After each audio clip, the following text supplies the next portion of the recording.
My name is Jenea Sanchez, and I'm based in Chandler, Arizona, and Douglas, Arizona. And my primary mediums are video, photography, installation, and social practice. My name is Gabriela Muñoz. I'm based in Phoenix, Arizona, and my primary media are printmaking, photography, collaborative practice, and social practice. And we are Fronterizx Collective.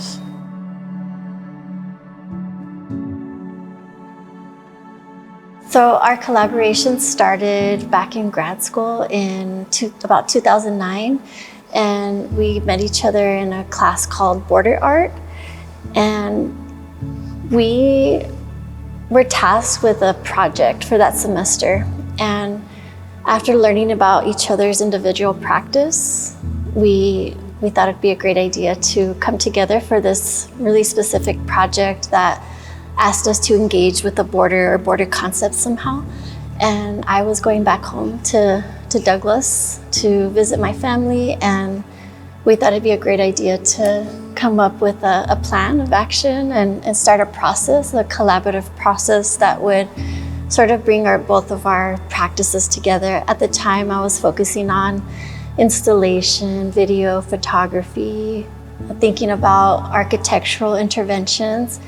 And Gabriela was really deep into this, printmaking processes, experimental printmaking and paper making. So, I'm gonna add on to that. Yeah, the idea of doing a site-specific work, which is what Jenea had sort of proposed, down at the border in the community, which was my own port of entry. I was born in Chihuahua in Mexico, and so the idea of doing work specific as a kind of gift to the community of Douglas and Agua Prieta was really intriguing. So we did what we sort of do very usually, which is we travel to a place, and then once we're there, we finish conceptualizing the piece. And yeah, we harvested dead yucca. We made 100 sheets of handmade paper, which is a very laborious process. And then we rendered a portrait of La Virgen de Guadalupe, and we decided to actually do each other's faces on each side. We invited our friends and now colleagues, just life partners in our practice. And a group of us went down and crashed at my mom's house, and we installed this tapestry, this paper tapestry, and sort of created an event out of it. And didn't necessarily ask for permission, from authorities. We just landed in a spot, and the original spot we had scouted at that time was perfect for what we thought our installation, was perfect for what we thought would be the installation space. And then when we returned, maybe a month later, there was a soldered mesh on the US side, so we couldn't. It was impossible. So we had to shift the location, and I think it was a great thing that we shifted. We actually came closer into the city where there were more people, more cars, and a few people who lived right in front of the fence came up to us and asked us what we were doing and sort of engaged with us and helped us as well. Just there were more passerbys, and my family assisted on the US side, and it was just a wonderful experience where I think for the first time we felt like this is much bigger than like our work as like printmakers or doing performance art. This is something really special. It was much bigger than a class project, and we were able to take this work. We made 3 tapestries. One of them, the original one, was left on site and as an offering to the community. And it was actually Dia de la Virgen de Guadalupe, the day of the installation. So it just perfectly coincided with that cultural space that we were working in and the day. And so the other 2 tapestries we were able to exhibit in various exhibitions, mostly in Tucson and Phoenix and Gabriela has them archived and has them. There's one remaining. Yeah, the piece was made specifically to be woven onto the US-Mexico fence, and the materials were entirely biodegradable. So I think from the very beginning, we were also really concerned with material and how material and place are part of a community and shape a community and make up the fabric of a culture. And yeah, so one of them was left on site to kind of go back from whence it came. And we actually think someone rescued it because it rained a couple days later, and we went to check it out and it was gone. Yeah. And there are folks who live right across from the fence on the Mexican side, and the neighbors had been really active during the installation and really supportive. So I wonder if it's somewhere in someone's living room. Yeah, and we have one remaining, and there was an exhibition copy that we toured and exhibited. Yeah, and then after that, I mean, you know, it was sort of the end of grad school, and I moved back home to Douglas, and Gabriela and I kept in contact, and that's when I began working in Douglas in Agua Prieta. My husband and I started a coffee shop, and we sort of like developed I would say an art space in our cafe, and our art happenings started to get, be organized. And that's when I was invited to paint a mural at a community center, at a space run by a group of women from Douglas Prieta Trabajan. And so I called my colleague, who is so keen, and just her understanding of material is something I trust. And they bought us oil paint to paint a mural. I'm like, what's step one? Like, what do we do? What do we prime? And so Gabriela really helped, she advised us on how to get started with that mural. And that was really like an entry point into a new relationship with community, with a group of women we were just so inspired by, and also an entry point for new collaborations that would come, I would say, 6 years later. It took us 6 years to collaborate again. Yeah, it was thanks to a deadline, and which is how we typically work. We work to project. We were invited to an exhibition.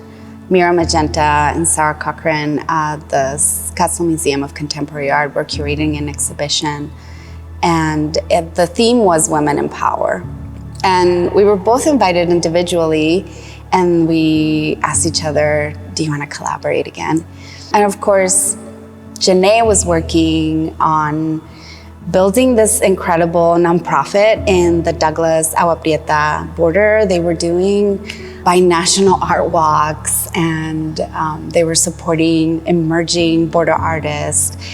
And she was working with this amazing group of women in Agua Prieta, Douglas Prieta Trabajan. And so of course I was like super inspired. And I thought, that is so powerful, right? These women in our own communities are so powerful, and often we think of looking outside, but in our own communities, there's so much power.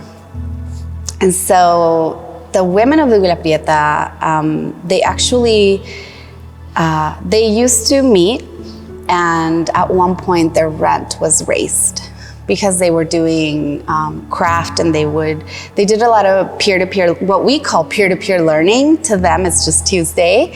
They come together and they teach each other skills and knowledge and practices. And so they started making wares, and they started selling a little bit. Mm-hmm. And their rent was hiked, and they couldn't afford to pay anymore. And so they live in Colonia Ladrillera. So they got together with their neighbors and their families, and they built their own hall. And when Jenea told me that story, everything else stopped. And I said, that is power, to have someone to have someone essentially make it impossible for you to rent a space and for you to come together with your family and your community and build your own hall, to me, and determined in that way how you come together with your community, that is really powerful. Mm-hmm. And so we commissioned 300 bricks from the community. Everyone in the neighborhood, it's called Colonia Ladrillera because everybody makes ladrillos, everybody makes bricks. That is the trade. And so we commissioned 300 bricks from Doña Panchita at US prices. Mm-hmm. And then Jenea decided she would be the one to, because she was living in Douglas, she crossed them. She crossed the bricks, the Mexican earth bricks, into the U.S. Yeah, this was 2015, and the landscape, the cultural landscape, the political landscape was, just thinking about it, was scary, especially in that community. And I think that the idea of building a structure out of bricks, right? And the terminology was a wall and not belonging, and all of these ways of talking about a community that we live in and love and are thriving in many ways, that women are holding power and building for the future. So the idea of playing with that language, we built a structure that was horizontal in nature. It bisected the large gallery in the museum, and we decided to render the portraits of all the women. So it's a sculpture in the round. So 10 portraits of women from Agua Prieta, just holding that wall up, right? I wouldn't say it's a wall. It's a structure of power, right? And it's not meant to obstruct anybody's view or bisect a space, because you can, if you jump over it, step over it, but it's 3 feet high, and that was a really beautiful way to honor the labor of the women and think about just our role in this conversation, like all the labor that we were going through in defending ourselves, right? And speaking our truths and telling our story. Like there was labor in that too. And so we performed the building of the structure. It was pretty laborious. And it was a very special moment in tandem with a very scary moment as well. Yeah, I think it started to really shape a way of working. By that point, Jenea was in Douglas, I was in Phoenix. We were starting families, and we have day jobs, and it really sort of shaped a way in which we wanted to work with community and making community visible, not as an artist sort of parachuting into a place, but really thinking through who lives there and what is our connection to that place and to that community, and how through the process of art making, we strengthen that connection and we deepen relationships, and we learn more and more about the human beings that make up a community. I would say the inspiration for the work in this exhibition is the inspiration comes from the women who have built us up and supported us up to this moment, and I think we've brought in pieces that tell the story of our collaboration in many ways. And it's not a perfect timeline, but it's a pretty holistic storyline of how we began collaborating and where we've come and where we're at now. So we have some pieces, early pieces. There are 2 pieces from 2015 from a time period when we began thinking about our role as image makers, and the idea of the brown on brown gaze, and how do we want to exist in that conversation. And we went through a period of time between 2019 up until about now of, working with women almost symbiotically. It's a more collaborative relationship.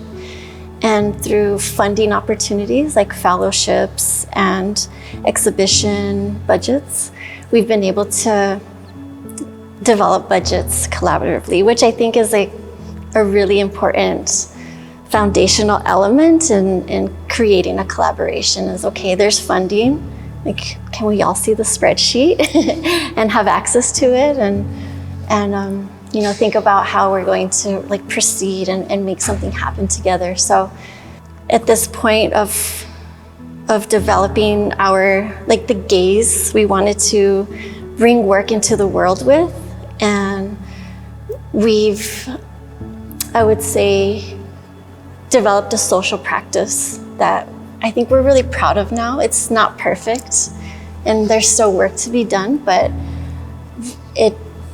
I think it shows in the triptych especially, where we started and where we're at now.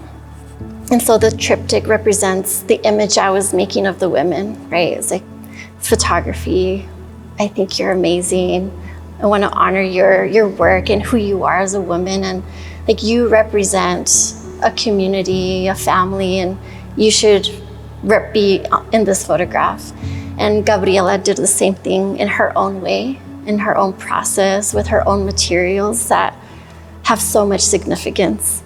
And then through that social practice, we were able to support the learning and the production of the women making their own self-portraits. So that's the last piece of the triptych. Doña Trini, who's represented by both Gabriela and I, produced her own self-portrait. So that journey was important, I think, for us to represent, because that's how we got here, I believe, right? Through so many great projects and great work, but I think this arc in our learning as artists was really just foundational to where we're headed now. Absolutely. I mean, I think it's definitely reflected in the way in which our process is collaborative, and the way in which we, for example, we invited a really incredible artist, Ami Robles, who brings just a really exquisite aesthetic and an expert eye. And some of the new work, Living Altar specifically, it would not be what it is if Ami hadn't been a complete part of the collaborative process on site. And so the work we created, we developed design elements, and we developed these kind of vestments that are sort of cast forms, and we all came together in a sort of mini residency for 3 days.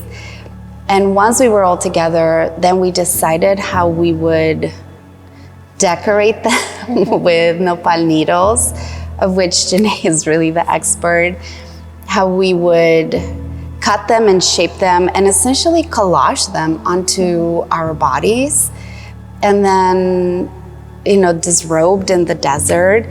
And as one of us would be in the landscape, then the other two would document through photography and video. And so we each did that for one another. And then collectively, we chose images. So it was truly, I think, a really horizontal collaborative process. Including an artist who's been working with us on other socially engaged projects, but this was really about, I think, the artistic process of 3 women of color in the landscape, 3, border dwellers. And I think of something like Jenea said about the gaze and about how completely our trust in each other's gaze is, which is really invaluable, kind of beautiful. Yeah, and there are also self-portraits that were made during the time with, during our social practice projects with the women of Biblia Prieta Trabajan. And I love to emphasize that I don't think those pieces would exist, or I think our new work, like Living Altar, would exist without that experience.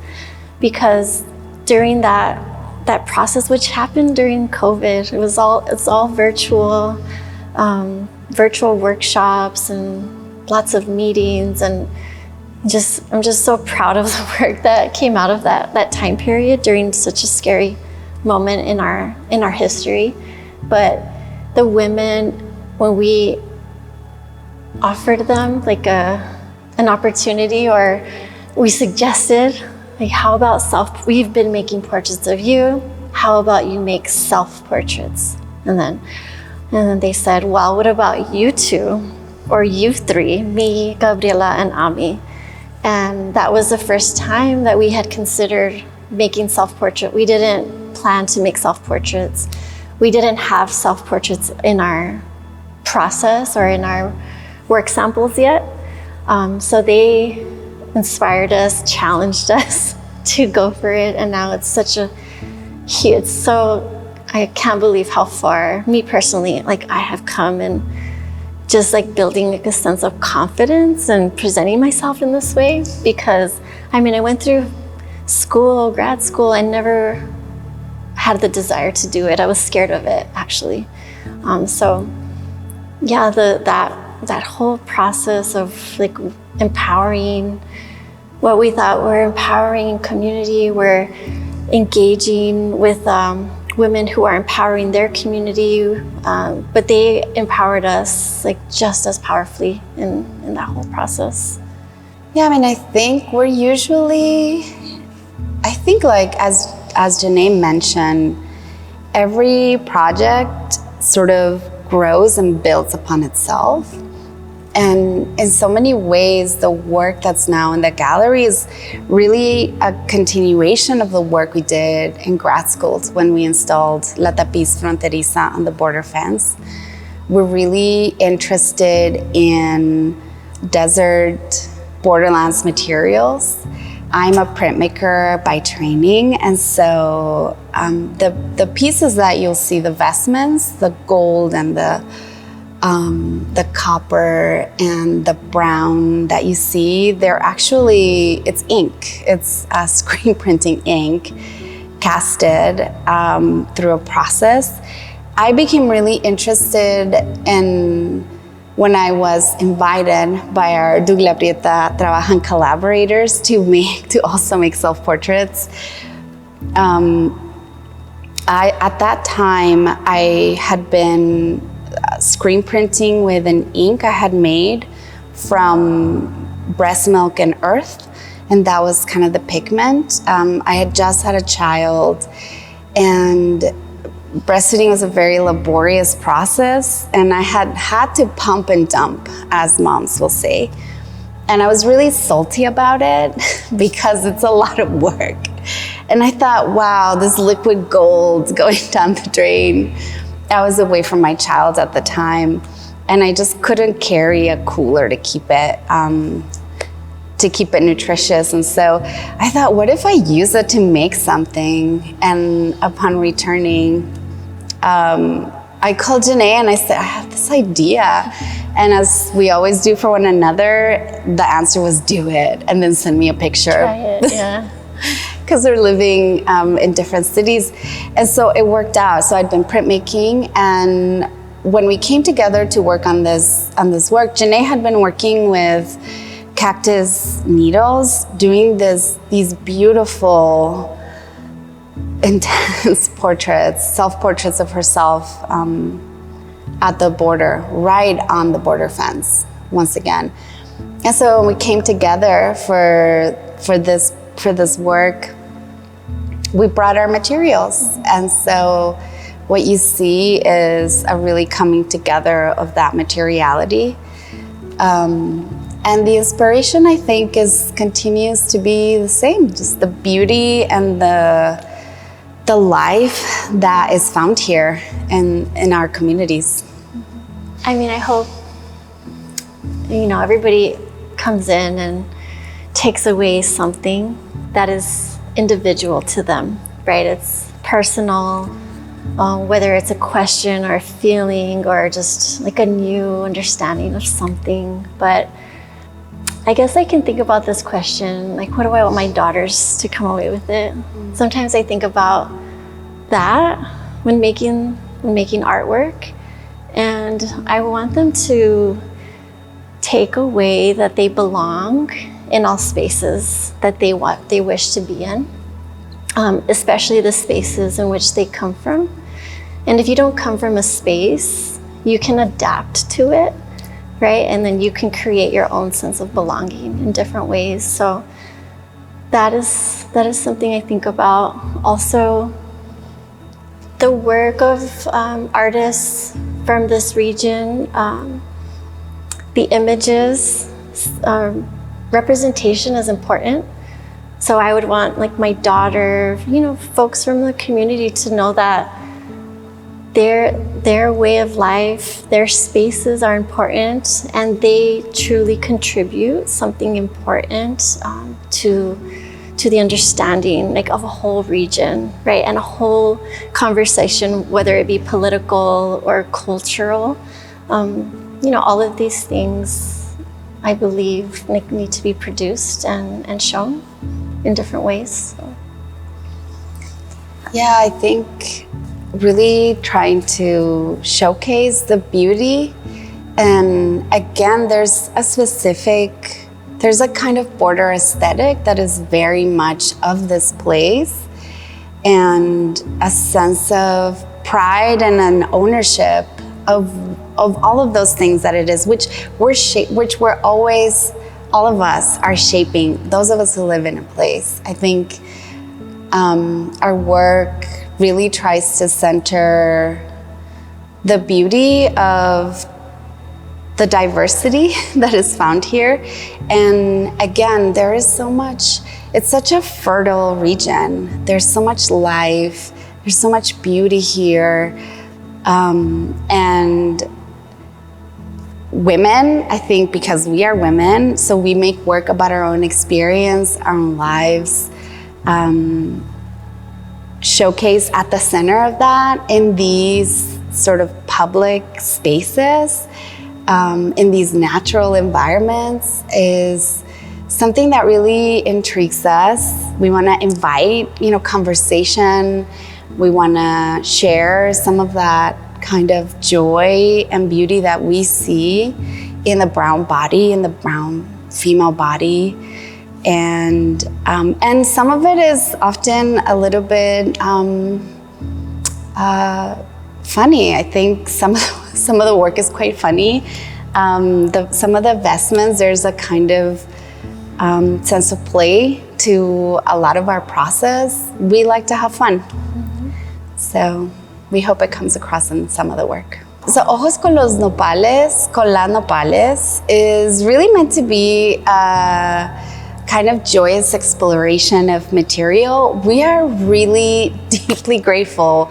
One of the many reasons why we're deeply grateful to PhxArt Museum, and the way we've been really fortunate to work with institutions and funders who sort of become collaborators in the work, who make it possible in different ways, is that we were able to bring live nopal into the gallery space. Nopales are really quite miraculous.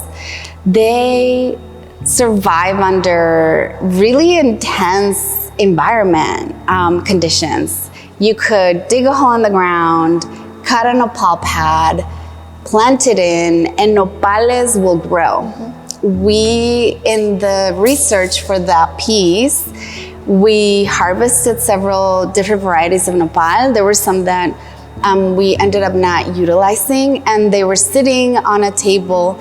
And a few days later, we discovered that from the severed nopales laying down on the table, there were little tiny baby nopales growing from those pads. So from the death of those pads, new nopales are growing. And so we thought, the longevity is the desire, the desire to thrive. There's something we recognized in that desire to thrive and in that desire to create life out of death. There's something really beautiful about that. And so in Ojos con los Nopales, we painted the eyes of some of our past collaborators and of our own children. So they will be surveying anyone who comes into the space. They become the kind of voyeurs, the kind of the record keepers of the exhibition, of who comes in, of who is enjoying, of who is not enjoying. And we anticipate the piece is ephemeral in nature. And we're really curious. I think curiosity and joy and fun are very often at the center of a lot of our collaborative research. Yeah, and I think we just really got a kick out of the idea of placing a live nopal with eyeballs, rendered eyeballs, that, as Gabriela mentioned, that are surveying a space, an institution. And, we come from a highly militarized zone, and surveillance is constant, in the borderlands. So, there's this serious element, but that playful element we hope really comes through. And that's why we wanted to use the gaze of the women and children in our lives that, holds, that are keepers of stories, and they're watching us and watching this world with this perspective that is so beautiful that, we're just really grateful for that opportunity to be amongst this community and this perspective as we move through this world.